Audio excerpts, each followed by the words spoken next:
What's up, guys? I'm back. I have a lot to say.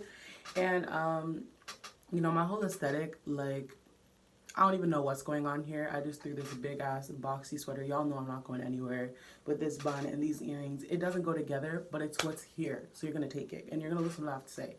So this video, as you can tell by the title, is gonna be about, like that Nike plus size mannequin whole scandal, that issue that's been going around since, like, I don't know, I think like last week.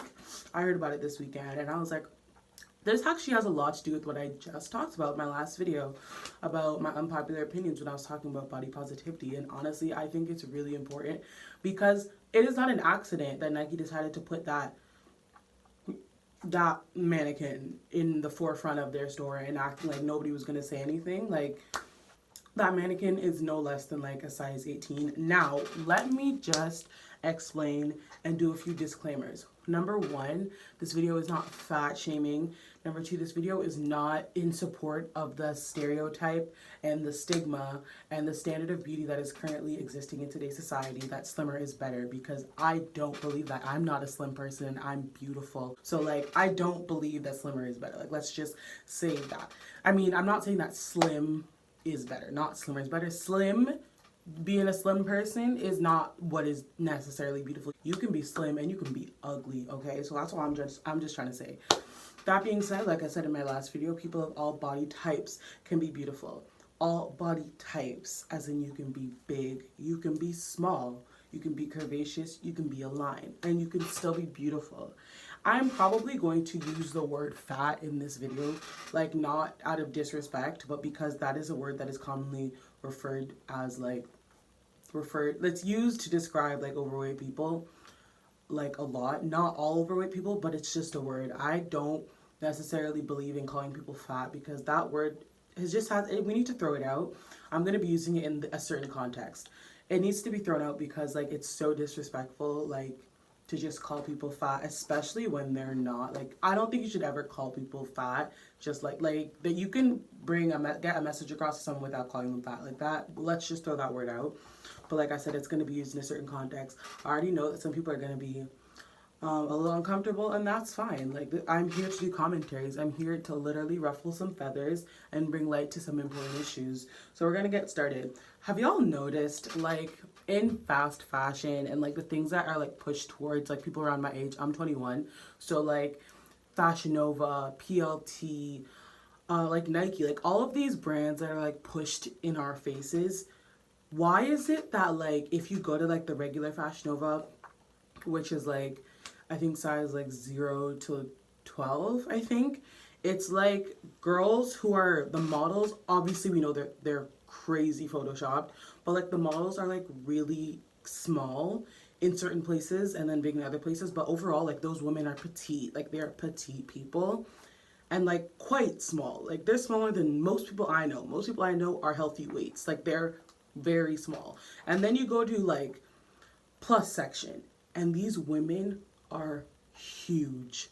These women are huge. I'm not saying that they're not attractive, but they are huge.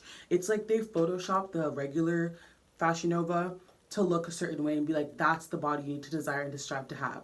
And then the other one, it's like, that they didn't touch up that body at all. They literally just put these girls, and it looks like they put them in clothes that are too small for them just to accentuate how big they are. Like, me as a plus size person, even when I was a lot bigger than I am, like 80 pounds bigger than I am now, I was looking at these and I'm like,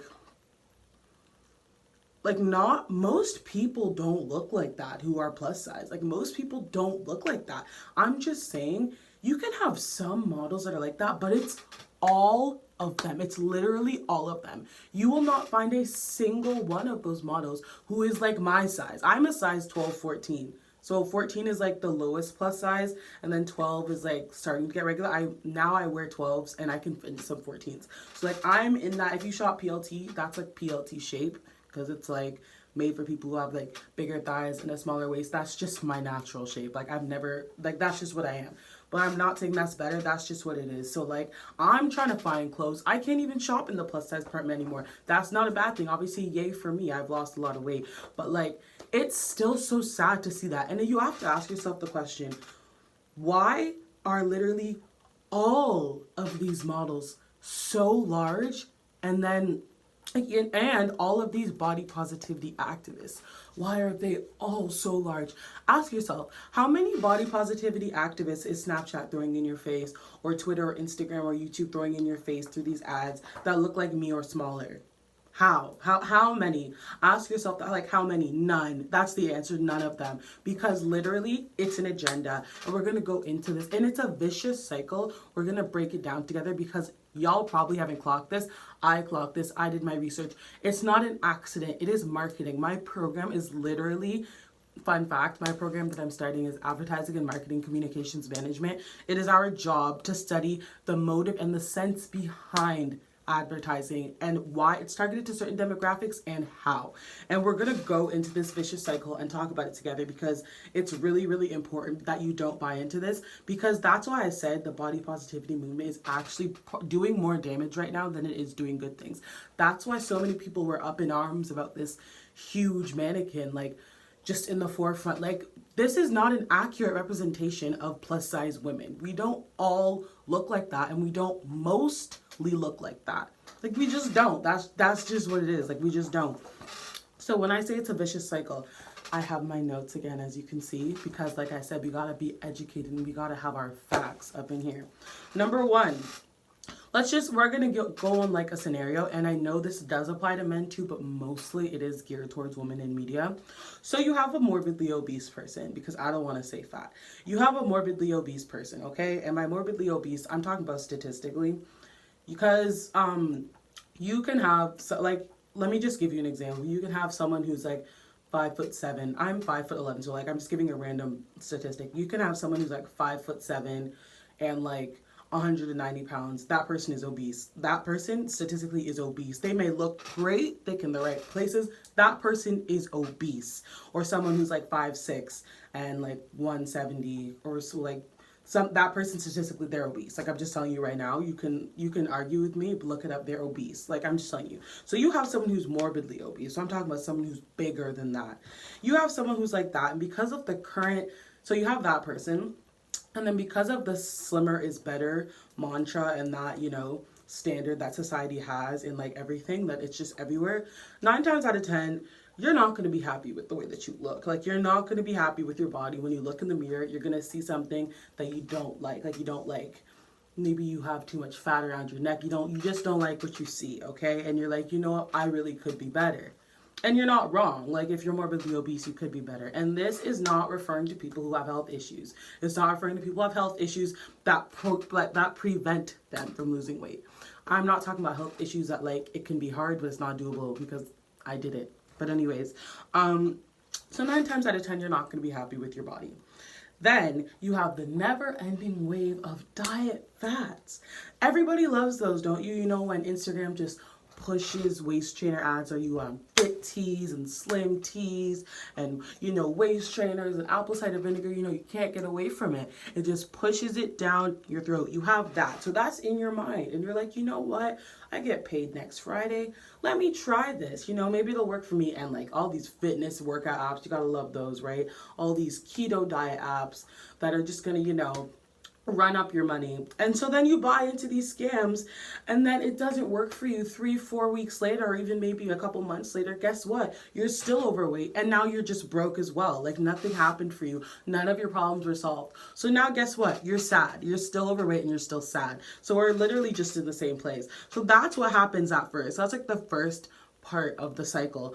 Then, and you're still oppressed by society, as in like you're still oppressed by society, you're still oppressed by the media, because it's still going to be hard for you to find clothes out here. It's still, because they're not going to make clothes in your size. So many stores don't make size past like XL. Like, you're still going to be an outcast. People are still going to look at you like you're not as attractive. It's like nothing was solved. You tried this, you bought into these, and you failed. Like, that's just what it is. Then Instagram starts pushing these girls who look like you. All these girls who look like you, who are like, hey, I'm clearly unhealthy to look at, but I love myself. I may go to a pole dancing class every week with my girls, and like I do all these active things, but I'm not getting any smaller, I'm not getting any healthier, but I love myself. It doesn't matter that I'm at risk. I'm probably halfway to heart attack, halfway to diabetes. And you know what? After I'm done filming this ad, we're about to go to KFC and just eat together. I'm not trying to be rude. I'm telling you what's literally going on. Like these women who are doing these things, I hope you realize they're paid to say these things. They're not doing it because they just want to bless your little overweight heart. That's not what's happening. They're literally paid to do these things. Okay. So literally they're just, you know, dancing, and like we have a dance group for all overweight girls. When I see these things, I'm literally like it's not beautiful to me. Like I believe you should definitely absolutely love yourself, but if you love yourself, you want the best for yourself. Is it the best for yourself to be morbidly obese and having joint pain at age 18, age 20? Absolutely not. You are preventing yourself. You are preventing yourself from achieving so many things that you could. Like, that's just what it is. So these girls start being all up in your face. Next, you latch onto that and you're like, you know what? Now I'm going to start identifying with this. I'm going to start loving myself too. I'm very unhealthy, but I'm still going to be body positive. But the gag is you're still very fat. Like, you're still very fat. Like I said, that's just in this context. Like, I'm not calling you fat. You're still fat, you're still unhealthy, and you're still broke because you blew all your money on these fads. Sally Side Boob and Lucy Love Handles over there dancing on their pole on your screen. Did they fill your bank account? No. Did they try and literally do anything that's gonna better you? No. All they did is tell you to love yourself at your problematic and unhealthy state. What's that actually doing for you? Like literally none of your problems were solved by listening to these people, and it's sickening and it's gross, and I hate it because it's just as problematic as saying you need to have a slim waist and a fat ass to be beautiful. It's just as problematic. There's nothing beautiful about anorexia. Being so skinny that you look like it's hard to look at you, there's nothing beautiful about that. The same way, there's nothing beautiful about being so large, like larger than life. I'm sorry, but that's not beautiful to me. It's just not. Like, it's really just not. And that might be a hard pill for some of you to swallow. But, like, I had to get a grip of reality. Like, I look back at some pictures I saw of myself, and I'm like, dang, I actually really looked like that. And in my head, I thought I looked the same as I did, like, when I was in high school. I really thought I looked the same, but I really didn't. It was getting to be out of control. And it's because you just buy into these things that are just all around you. Like, just accept yourself the way you are. No. I'm telling you right now from someone who's been there firsthand, you are killing yourself mentally, and then it's going to translate into physically. You're not doing yourself any favors, so you might as well just wake up now, because I'm actually right. Like, that's just what it is. And so, you know, Lucy Love Handles all the way over there on your screen. They're not lowering your blood sugar. They're not lowering your blood pressure. They're not lowering your cholesterol. They're not making you any less at risk for heart disease or diabetes, are they? No. So what are they just doing other than giving you 10 seconds of inspiration that you're going to forget about? That's the thing. Inspiration is temporary. I hope you realize it's actually a fact. Only 10% of people who hear an inspirational message will actually go and change their lives. According to that message, only 10% of people. So you're probably, we're going to be honest, you're probably not one of those 10% of those people. So you're going to hear these things, be inspired, make a few posts, hashtag body positive. Still, like I said, still going to be oppressed by social media. And then, you know, after your 10 seconds of happiness, you're probably going to go guess what? You're going to be right back to being sad because, like I said, none of your problems were solved. You're going to get up and look right back in that same mirror. And you're going to look at yourself and realize, you know what? I still look the same. Nothing has changed. All I had is these girls who look like me just talk about it. But they're probably, when the cameras are off, not that happy with themselves either. And know in their heart of hearts, they could be doing better for themselves. Like, it's not just a thing about you. It's about the people around you who care about you as well, who want the best for you. Just, you know how many health issues you put yourself at risk for just by being at a very unhealthy weight? And I'm not talking about underweight in this category. I'm talking about overweight, like joint pains. You're at risk for things like arthritis. A lot of people don't know, but you're at risk for things like arthritis, which there's no cure for that. You're at risk for heart disease. And when you're pregnant, you're going to put your child at risk and yourself. You can kill yourself trying to have a child at that size. Like, it's just not a good look for anyone. So you're going to look right back in that mirror and be just as sad. And you're probably just going to go right back to your unhealthy eating habits. And you're going to be sad. You're just going to binge and watch a Netflix series that wasn't even good. And then you're going to look right back in the mirror and be like, you know what? I'm right back to square one, aren't I? Except I'm probably even further back at square zero because you had an extra 10 to 15 pounds on that you didn't need because you were sad. And guess what? Right when you're back to square one is when the diets start to feed right back into your feed. It's a vicious cycle. Right when you're at your lowest is when these people start pushing things at you to change yourself. You try it, then you go back to being broke. Then you get the body positivity activists. You're happy with yourself, and then you're not because you're still looking the same. Like, I don't make the rules. I really don't make the rules. I'm just telling you. I don't make the rules. So it's just something you got to make yourself aware of. It is an agenda. They don't care about you. They don't actually care about your well-being. Anybody who cares about your well-being will not tell you that you should not change yourself being anywhere over a certain weight. Like, I'm just telling you, nobody who loves you will tell you that. The people who are literally boosting me when I looked like the way I did, I'll probably insert pictures when I looked like the way I did before. People who didn't clock me and be like, yo, you're actually getting really, really unhealthy. They're not in my life anymore because I was actually on the road to killing myself. That was so bad. Like, if I kept going on like that. And now, when I had people like my family, not the people who were like disrespectful toward me, because there were a lot of those. I see you and I remember you. I'm not talking about the people who literally treated me differently because I wasn't a certain weight. I'm talking about the people who actually got in the way and were like, yo, we're going to support you, but you need to do something.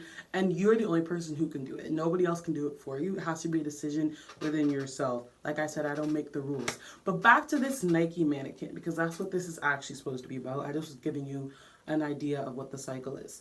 So the mannequin, what it is that, like I said, that mannequin is no less than a size 18, which I find to be a huge problem because most plus size women are not that size. Most plus size women are around a size 14.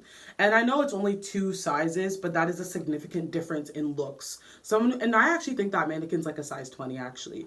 Like a size 20 and a size 14, those things are very different in not just looks, but probably also in health. Because I know not everything is about your number on the scale, but it's like, it's on purpose. It's pushing this look of, this is what representation of a plus size woman is. You should be happy that we're giving you representation. No, that is literally just a stereotypical problematic look at what unhealthy is. We're not saying, nobody's saying that people of size 18, 20, 22, 24 and up should not have clothes in Nike and should not like actually try and like get out there and exercise, because of course that's great, but it's like the reasoning behind it. It's on purpose. It's not an accident. That's why it's not just the Nike mannequin. It's not just the Fashion Nova models that are larger than life. It's everywhere. And the body positivity activists. And it's sending you a message that this is what, it's okay to look like this. Because I'm sorry, but like, it's actually not at the end of the day, because that's just not healthy. It's not about your number on the scale. It's about your health. And like the whole thing with the Nike mannequin, like, I don't even remember what the screenshot is. I'll put it all inserted here because it was important. And it was like, the Nike mannequin is like a lie or something. And honestly, it is. Because it's such a bad message. It's like, that's not what we look like. We want representation of multiple body shapes and like what most of us look like. Most of us don't look like that. Like, how many girls do you know who are shopping on Fashion Nova who look like those models there? Like my plus size friends, like the friends who are like around my size or a little bit bigger, they don't look like that. And it's like, why am I looking at these women who look like this? Like, there can be some, but again, it doesn't need to be all, and it's on purpose. Just for something for you guys to think about. Like, that's why I had a huge issue when I saw that ad for the Nike mannequin, and I was like, you're supposed to be like selling athletic products, but like this person doesn't look like they're like this mannequin. Yeah, fine, but like that's not what should be at the forefront, and I don't think they should have made that mannequin that size. Like, that's all I'm saying. Like I said, I'm here to ruffle some feathers and talk about important issues. It's gonna be a hard pill to swallow, but it's true. Anyways, That's the end of this video. Please like and subscribe and comment down below your thoughts about the Nike mannequin and what you actually thought about it, because like Nike, that's just not it. It's really not it. Like, you guys, maybe you can try again next time. I don't know, but hopefully you guys will get it better. All right, Queen Versachi's out. Bye.